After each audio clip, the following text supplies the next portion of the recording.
실시간 랭킹을 통해서 투자자들의 생각이, 마음이 어느 쪽에 머물고 있는지 그에 따라 우리는 전략 어떻게 이어가야 될지 알아보겠습니다. 10시 45분 이 구간에서 가장 많이 검색된 종목을 통한 전략인데요. 815 머니톡의 이주연 이사와 함께하겠습니다. 어서 오세요. 안녕하세요. 네, 일단 1위부터 10위까지 가장 많이 검색된 종목부터 화면으로 확인해 보시죠. 전선주 가운데 LS 마린솔루션 거래가 붙는 상황인데요. 가온전선이 1%대 상승하는 데 비해 LS 마린솔루션이 10% 넘는 급등이 나오고 있어서 궁금증이 좀 생기는 구간이고요. 그리고는 더불어민주당의 가상자산 과세 유예 동의 소식이 오늘장의 키워드가 되고 있죠. 관련주 3개나 이름을 올리는데요. 우리기술투자, JC연시스템, 핑거 확인됩니다. 자, 3위에 있는 루닛 보면 의료 AI 오늘도 관심권에 들어왔구나라는 생각이 드는데요. 기술력이 다시 인정되면서 주가 강세. 그 밖에는 4거래일 연속 하락하며 5만 원 초반으로 내려온 종목이죠. 삼성전자 또 보이고요.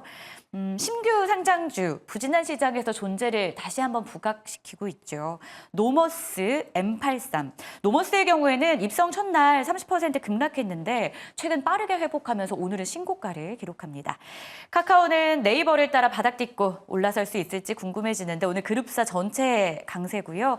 최근에 양자 컴퓨터 관련해서 트럼프 2기 수혜주로서의 매력이 있는 엑스게이트까지 보이고 있습니다. 자, 이 가운데 봐도 궁금한 의료 AI 쪽으로 한번 가보겠습니다. 네. 루닛 보이는데요. 주가가 궁금한 건 다시 한번 레벨업 해줄 수 있을지 여부예요. 의견 바로 들어볼까요? 추가적인 상승 여력은 좀 있다라고 생각을 하고 있고요. 워낙에 지금 최근에 획득한 스토리 자체가 좀 좋기 때문에 시장에서는 계속 관심도를 유지를 할 걸로 보고 있습니다. 최근에 좀 강하게 상승이 나왔던 원인 중에 하나가 그 아스트라제네카 빅파마 기업과 이제 AI 솔루션을 공동 개발한다라는 내용들이 보도가 됐었고요.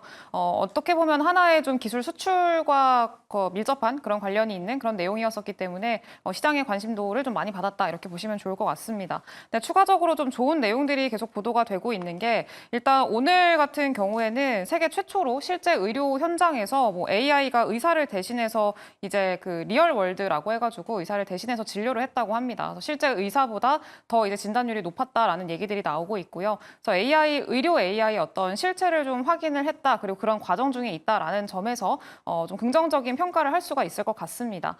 다만 그 이전에도 한번 말씀을 드린 적이 있었는데 아스트라제네카와의 공동 개발이 사실 지금 가장 큰 모멘텀으로 작용을 하고 있는 상황에서 관련한 매출이 나오기까지는 시간이 좀 소요되기는 합니다. 그래서 일단 그런 것들은 조금 더 지켜볼 필요는 있어 보이고요. 시간이 내년까지도 계속 좀 남아있는 상황이기 때문에 단기적으로 너무 급하게 좀 따라잡을 필요는 없다 이렇게 생각을 하고 있습니다. 그래서 너무 무리해서 좀 접근을 하시는 것보다는 이제 좀 조정 시에 접근을 하시는 전략이 지금은 좋지 않을까라고 생각을 하고 있고요. 워낙에 지금 AI 소프트웨어 관련한 그런 종목군들이 그 안에서도 좀 테마별로 순환매가 돌고 있는 그런 추세입니다. 이게 미국 증시와 우리나라 증시의 최근에 섹터의 커플링이 굉장히 좀 밀접하게 나타나고 있는 추세인데 미국에서도 마찬가지로 AI 소프트웨어에 대한 관심도가 굉장히 높아져 있는 그런 상황이고 AI 의료 관련한 기업들도 최근에 좀 주가 흐름이 상당히 좋습니다. 그래서 그런 측면에서 또 본다면은 로닛 같은 경우에는 지금 AI 소프트웨어 대장주로서 좀 역할을 하고 있는 상황이기 때문에 좀 장기적인 모멘텀을 확보했다 이렇게 생각을 하고 있고요. 그리고 앞서서 말씀드린 대로 지금은 조금 무리하지 마시고 조정 시에 지금은 접근을 하시는 게 좀 좋지 않을까 그렇게 생각을 하고 있습니다. 무리하지 말고 조정 시에 접근하는 게 좋겠다라는 의견을 먼저 들어봤습니다. 루닛에 대한 의견이었고요. 자, 그러면 오늘 뜨거운 가상화폐 쪽으로 한번 가보겠습니다. 과세 유예 동의 소식.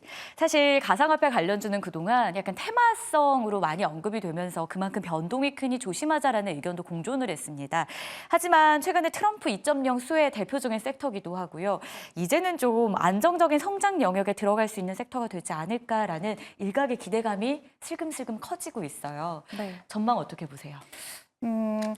사실 가상화폐에 대한 전망은 상당히 긍정적으로 보고 있기는 합니다만 우리나라에서 사실 우리 시장에서 움직이는 관련주들이 대부분이 뭐 업비트, 두나무의 지분을 보유를 하고 있다던가 이런 지분 구조가 부각돼서 관련주로서 움직이는 경우들이 많습니다. 그래서 이거는 뭔가 실질적인 수혜를 기대를 할 수 있다라기보다는 좀 테마성 상승이라고 보시는 게 맞을 것 같고요. 그래서 가상화폐에 대한 어떤 좀 전망을 긍정적으로 보고 계시는 분들이라면은 차라리 아예 가상화폐 뭐 비트코인이나 이런 쪽으로 좀 접근을 하시는 하시는 게 장기적으로 보시는 게 좋을 것 같다 이렇게 판단이 들고요. 관련한 종목군들 같은 경우에는 좀 단기적인 모멘텀 플레이로 활용을 하시는 게 지금은 좋겠다 이렇게 생각을 하고 있습니다. 네, 관련한 종목군들도 지금 다 같이 상승이 나온다기보다는 뭐 우리기술투자라던가 이런 기존의 암호화폐 관련주들이 또 움직이는 경우들이 있고 뭐 STO 관련주들이 움직이는 경우들이 있고 뭐 핀거 같은 종목들이죠. 네, 그렇게 좀 돌아가면서 상승이 나오는 그런 상황이기 때문에 그 안에서 조금 이렇게 눌릴 때 접근을 하시는 게 지금은 좋겠다 이렇게 생각이 들고요.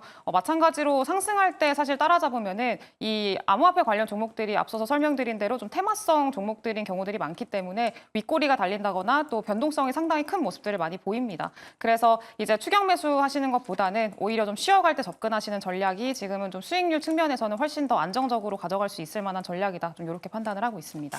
알겠습니다. 참고해 보도록 하겠고요. 자, 이번에는 여러분들이 가장 많이 참고한 리포트 가운데 검색률이 높았던 종목입니다. 오늘 발행된 리포트 기준이고요.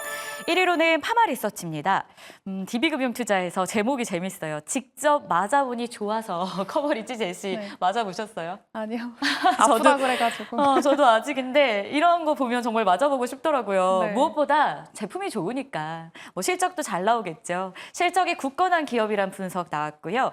신영증권에서 현대차 리포트 발행했는데 관세에 대한 우려가 좀 있잖아요. 현대차. 근데 관세 부과해도 10조 원 순익 수성은 가능할 것이다 라는 분석이 제시가 되고 있습니다.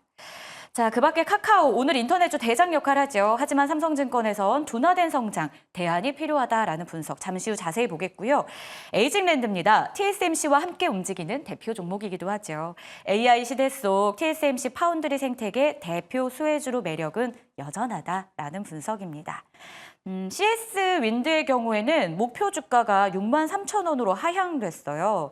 정책 불확실성 우려로 글로벌 풍력 기업들의 주가가 약세인데요. 자, 이런 부분들이 좀 반영된 모습입니다. 이 가운데 저희 두 종목도 꼽아서 분석해 볼 텐데 현대차 이야기부터 한번 들어볼까요? 사실은 미국에 대한 어떤 관세, 이 우려는 벗어날 수가 없는 대표 종목이기도 하잖아요. 네. 하지만 오늘 리포트만 보면 문제없다, 좀 거뜬하다라는 내용이에요. 자세히 들어볼게요. 네, 일단은 최근에 가장 좀 리스크로 많이 부각이 되고 있는 기업이 현기차인 것 같은데 네. 워낙에 뭐 트럼프 지금 당선인이 뭐 캐나다라던가 멕시코 쪽으로 관세를 25%씩 부과하겠다라고 이야기를 했었고요. 캐나다 같은 경우에는 좀 이미 트럼프의 집으로 날아가서 좀 얘기를 하고 있다 뭐 이런 얘기가 나올 정도로 많은 국가들이 좀 긴장감을 가지고 있는 상태이기도 합니다. 그래서 그 다음 타자가 이제 우리나라가 될 수도 있고 그 현기차 같은 경우에도 보편 관세가 뭐 20% 만약에 부과되게 되면은 이제 스탠다드 푸어스 쪽에서 이야기를 한 겁니다. 그래서 보편 관세가 부과되면은 이제 영업이익이 19%까지 줄어들 수 있다라는 좀 전망들이 나오면서 최근에 좀 투심을 많이 위축시키는 그런 요인으로 작용을 하고 있는데요. 근데 그럴 수밖에 없는 게 작년 기준으로 했을 때 현대차 같은 경우에는 미국 수출의 추정액이 22조 원 정도가 됩니다. 그리고 올해 같은 경우에는 한 25조 정도 되는 그런 엄청난 규모를 지금 자랑을 하고 있기 때문에 여기서 좀 추정액이 좀 줄어들게 된다. 그리고 영업이익률이 줄어들게 된다라고 하면은 당연히 타격을 입을 수밖에 없습니다.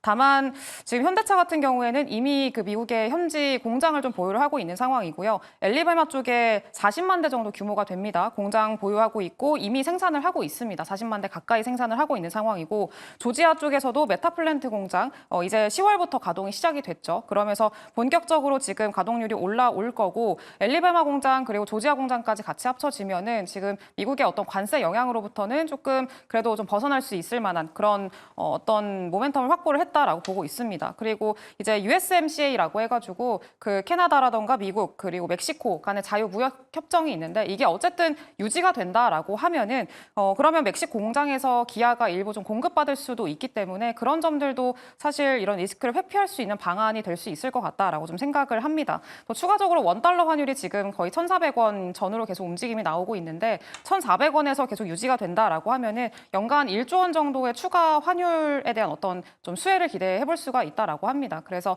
지금 너무 관세에 대한 리스크가 많이 부각이 되고 있는 상황이고 워낙에 불확실한 상황이다 보니까 좀 그런 점들이 주가를 좀 내리누르고 있는 그런 모습이기는 한데 생각보다는 그런 관세로부터 그렇게 크게 영향을 받지 않을 수도 있다라는 전망들 그리고 이미 그런 영향들은 이미 주가 주가상으로 선반영이 됐다라는 그런 부분들을 생각을 한다면은 어느 정도 앞으로 좀 주가의 회복세를 기대해 볼 수 있지 않을까라고 생각을 하고 있습니다. 그래서 이거는 불확실성이 좀 제거가 되는 그런 시기들을 좀 기다려봐야 될 것 같고요. 그리고 추가적으로 조금 과제가 되는 거, 조금 우려가 되는 사항들은 만약에 그 미국 내에서의 어떤 좀 만들어서 미국 내에서 생산을 하고 이런 것들이 계속 좀 확대가 되면은 어쨌든 국내 공장들 같은 경우에는 가동률이 좀 떨어질 수밖에 없습니다. 그래서 이제 신규 좀 고객사라던가 이런 것들을 그리고 수출처라던가 이런 것들을 좀 확보를 해서 수출처에다가 좀 이제 판매를 하고 이런 것들이 지금은 좀 필요한데 그런 것들이 앞으로의 좀 과제로 남아 있게 되지 않을까라고 좀 생각을 하고 있습니다. 그리고 추가적으로 지금은 어쨌든 공시를 통해서 최근에 1조 원 규모의 자사주 매입을 또 공시를 했었잖아요. 네, 그래서 지금 1조 원뿐만이 아니라 어쨌든 3개월 동안에는 계속해서 소각도 진행을 할 거고 그리고 앞으로 뭐 24년, 내년 그리고 27년까지도 지속적으로 이제 주주 환원에 대한 적극적인 의지를 이번에 좀 이야기를 했기 때문에 그런 것들을 생각을 한다면 지금 구간에서 현대차는 거의 PER 수준으로 보면은 굉장히 좀 저가 그 이전에 그 코로나 시기 그때 PER과 굉장히 유사한 수준을 좀 기록을 하고 있습니다. 그래서 좀 저가 매력도가 부각되는 부분이기는 합니다만 단기적인 어떤 시세를 지금 기대를 하는 것보다는 조금 중장기적인 측면에서의 접근은 지금은 필요하다라고 생각이 들고 있고요. 전저점 구간인 20만 원 정도, 19만 후반에서 20만 원 정도 다시 한번 저점을 테스트를 하고 돌아서는 그런 구간들이 한번 좀 있지 않을까라고 생각을 하고 있습니다. 그래서 좀 저가 매수를 하고 싶다라고 하시는 분들은 그런 구간들을 지금은 참고를 하시는 게 좋지 않을까 그렇게 생각을 하고 있습니다. 알겠습니다. 마지막으로 한 종목 더 점검할 텐데요. 카카오에 대한 리포트가 나왔고요. 오늘 주가 강세 또 시연하고 있죠. 최근 7거래일 동안 단 하루를 제외하고는 계속 상승만 보여줍니다. 사실 1월 초에 6만 1,000원까지 올라왔던 주가가 11월에 반토막이 났었어요. 그 후에 지금 반등세를 보여주고 있는 건데 너무 많이 내려와서 기술적 반등으로 해석을 해야 되는 건지 사실은 네이버 카카오 이야기할 때 AI라는 키워드를 그동안 뺄 수 없었는데 많이 밀려난 부분도 있었거든요. 이제는 AI와의 연결고리를 카카오에도 찾을 수 있는 믿을 만한 성장인 건지 회복인지 궁금합니다. 아직까지 믿을 만한 성장을 하고 있다, 보여줬다라고 보기는 조금 네. 어려운 상황이라고 보고 있고요. 앞서서 말씀을 해주신 대로 지금은 좀 과대 낙폭에 따른 좀 반등, 그리고 최근에 워낙에 네이버 그리고 뭐 그 AI 관련한 AI 소프트웨어 관련한 기업들 중심으로 매수세가 몰리고 있다 보니까 그런 측면에서의 어떤 반등이라고 좀 보고 있습니다. 그래서 단기적으로는 뭐 추가적으로 상승에 대한 여력은 충분히 열어둘 수는 있겠습니다. 오늘 이번 연말까지는. 다만 그 이후부터 추가적으로 더 상승을 하기 위해서는 어쨌든 카카오가 더 추가적인 모멘텀을 보여줘야 되고 성장 동력을 보여줘야 된다라고 생각을 하고 있고요. 그리고 그런 것들은 아마 내년에 좀 카나나라는 AI 플랫폼 발표를 하는데 공개를 하는데 그거에 따라서 그게 수익화가 진짜로 진행이 되는지 수익화 모델이 저 자리를 잘 잡는지 이런 거 여부에 따라서 아마 내년에 좀 모멘텀으로 작용을 할 수 있지 않을까라고 생각을 하고 있습니다. 근데 이것 또한 좀 내년부터 지켜봐야 되는 문제이기 때문에 이런 것들은 뭐 지금부터 벌써 뭐 확신을 한다던가 이런 것들은 좀 조심하시는 게 좋을 것 같고요. 다만 이번에 카카오 같은 경우에는 뭐 실적상으로 봤을 때는 나쁘지는 않았습니다. 근데 성장이 우리 카카오는 좀 대표적인 성장주 중에 하나잖아요. 근데 성장이 좀 정체돼 있다라는 것들이 가장 큰 리스크로 지금은 발목을 잡고 있는 상황이고 모빌리티라던가 페이 쪽에서의 두 자릿수 성장 외에는 거의 다 좀 성장을 못하고 있는 그런 모습들이 보였었습니다. 그래서 그 외적으로 성장을 보여주는 게 지금은 가장 중요하고 이게 숫자로 좀 가시화되는 그런 모습들을 보여줘야지만 추가적인 상승에 대한 여력을 보여줄 수 있겠다라고 생각을 하고 있습니다. 다만 긍정적인 거는 그래도 최근에 좀 많이 지적이 나왔었던 뭐 쪼개기 상장이라던가 그리고 뭐 문어 발식 이런 영업 내용들 이런 것들이 좀 지적이 많이 나왔었는데 그래도 이번에 좀 경영 쇄신을 좀 하고 있는 상황이긴 합니다. 그 계열사를 130개 정도에서 120개 정도로 줄였다라고 얘기를 하고 있고요. 어쨌든 그런 것들은 시간을 좀 들여가면서 투자자들의 어떤 신뢰도를 회복해야 되는 과정이 필요하기 때문에 조금 더 시간은 필요하지 않을까라고 생각을 하고 있습니다. 어쨌든 카카오는 단기적으로는 이제 상방으로는 한 4만 3천 원 정도 열려 있다라고 생각을 하고 있고요. 그 이후부터는 좀 매물대 소화하는 그런 모습들 보면서 이제 좀 끌고 가시면은 좋지 않을까라고 생각을 하고 있습니다. 혹시 보유자 영역에서 조언을 좀 주신다면 버티고 계신 분들한테 어떤 이야기가 지금 필요할까요?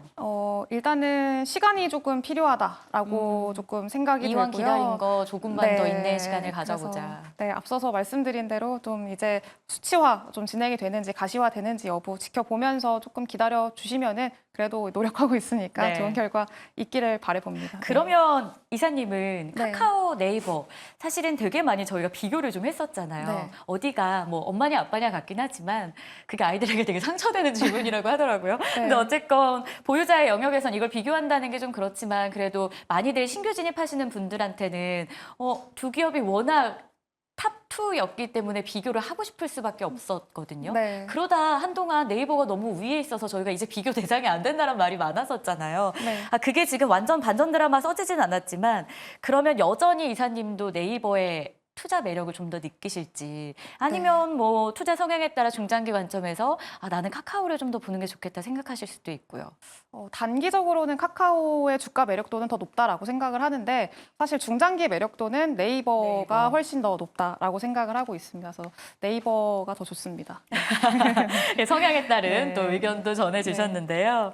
또 단기적으로는 지금 카카오가 좀 시세를 받기 시작했기 때문에 그 매력이 있는 상황이지만 그래도 우리가 이 변동을 이용해서 투자하다가 또 손실 보는 경우도 너무 많아서 중장기 관점에서 네이버에 대한 매력이 높다라는 이야기 저희가 기억해 봐야 될 것 같습니다.